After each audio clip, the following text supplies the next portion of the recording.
Somewhere in Australia tonight, a billabong is sitting completely still.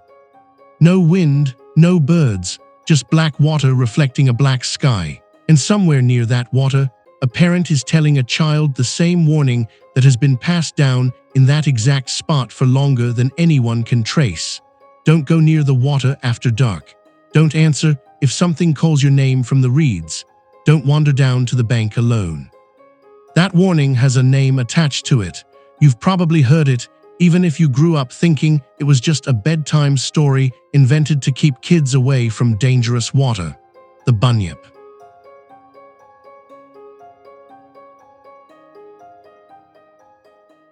Here's the part almost nobody realizes. This isn't one story. It isn't one lake, one swamp, one aboriginal language group with an overactive imagination that European settlers happen to overhear and misunderstand. It is the same creature, the same warning, the same behavior, described independently at thousands of waterholes across a continent so vast it would swallow most of Europe. Rivers in Queensland, billabongs in New South Wales, lakes in Victoria, swamps in South Australia. Places separated by language, by culture, by thousands of kilometers of country that those groups never crossed. And yet the warning is the same. Something lives in the water. It is dangerous at night, and it has been there far longer than anyone currently alive. If you're new here, this channel covers the side of Australian history most people never get properly taught, the strange, the ancient, and the parts that still don't add up. Subscribe now and stick around, because the story of the Bunyip is about to get a lot stranger than campfire folklore. Let's start with the first time this creature made it into print, because the story of how a spiritual water warning turned into a nationwide colonial obsession is almost as strange as the creature itself. In July of 1845, a newspaper near Geelong ran a headline announcing the discovery of a completely new animal. Fossilized bones had turned up nearby, and when they were shown to an Aboriginal man from the area, he apparently recognized them immediately. He said they belonged to the Bunyip. Not a story he'd heard about, an animal he claimed to have actually seen. The paper went further, describing a man bearing what was said to be deep claw wounds across his chest, supposedly from an encounter with the creature. Within a year, the story escalated. In January of 1846, a strange skull turned up on the banks of the Murrumbidgee River near Balranald in New South Wales. Nobody could immediately identify it. Whispers spread that science had stumbled onto proof of an unknown Australian animal, and the skull was shipped off to the Australian Museum in Sydney, where it went on public display. Crowds lined up to see it, and something interesting happened once they did. People who had never spoken publicly about anything strange suddenly started coming forward with their own Bunyip encounters. Sightings near creeks, splashes in the dark, booming calls across the water at night. It was as if putting an object in a glass case gave everyone permission to admit what they'd been quietly experiencing for years. Eventually, naturalists examined the skull properly. Their conclusion, it belonged to a deformed foal or calf, likely stillborn. A tragic, ordinary animal, misread as evidence of a monster. But by the time that correction reached the public, it barely mattered. The Bunyip had already escaped the museum case and moved permanently into the national imagination. And the sightings kept coming, from places that had nothing to do with each other. Near Ararat in Victoria, Aboriginal people had carved a large outline into the bank of Fiery Creek, roughly 11 paces long, depicting a creature local tradition said had killed a man before it was speared. Colonists recorded the carving in 1851 and were told it had been retraced by hand year after year, for as long as anyone could remember, long before any European ever saw it. Further north, an escaped convict named William Buckley lived among the Watarong people for over 30 years after fleeing a failed penal settlement near present-day Melbourne. When he eventually returned to colonial society, he gave detailed accounts of an amphibious animal he said he'd seen with his own eyes multiple times in Lake Modwa and other inland waters, describing something roughly the size of a full-grown calf with a back covered in dark, feather-like fur. He said he could never make out the head or the tail, just that back, breaking the surface, then gone. Along the Murray River, accounts collected from the Murundi people described something almost harder to picture, a water spirit the community feared deeply, one so difficult to describe in ordinary terms that the closest comparison offered was the shape of an enormous starfish. And it wasn't confined to the southeast, where most of the famous stories come from. Reports stretch as far north as Cape York in Queensland and as far into the interior as Cooper's Creek in South Australia.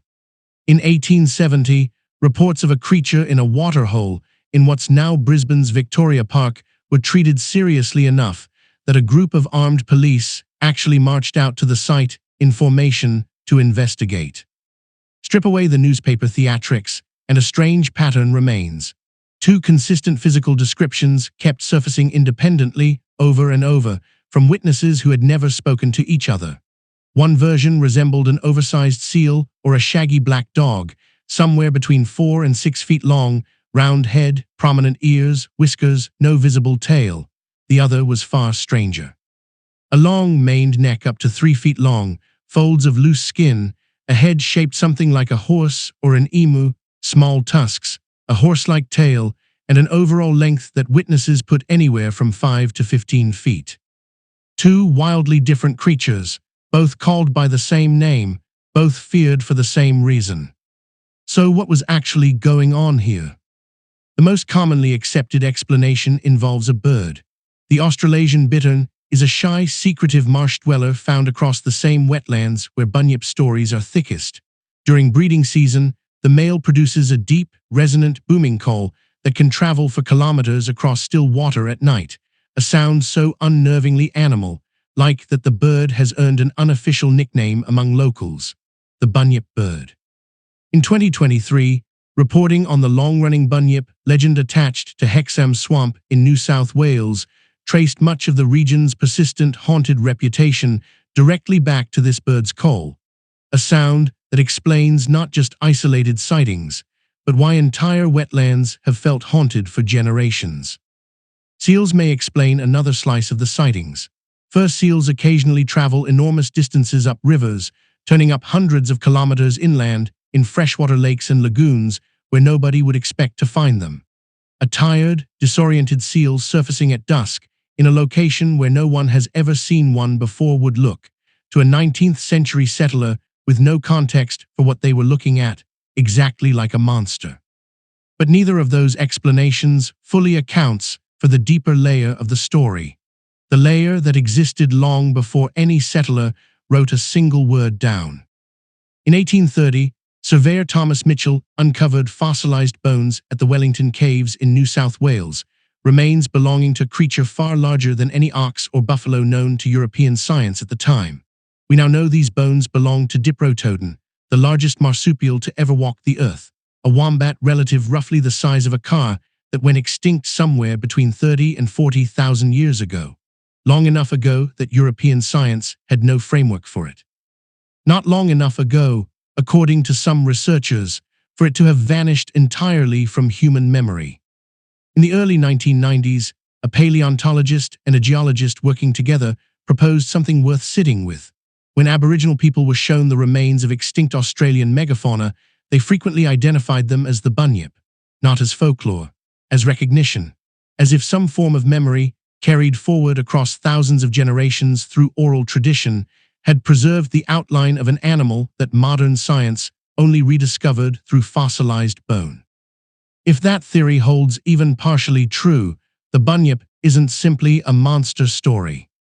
It may be one of the oldest continuously transmitted memories in human history, a description of a real, massive, genuinely dangerous animal passed down so far past the point of living memory that by the time it reached colonists with notebooks and newspapers, it had been reshaped into something closer to legend. Underneath the legend, though, the core details never changed: big, amphibious, dangerous, stay away from the water at night. And that consistency is really the part that should stop you. Not the skull that turned out to be a calf, not the booming call of a marsh bird. Those are solved mysteries filed away decades ago.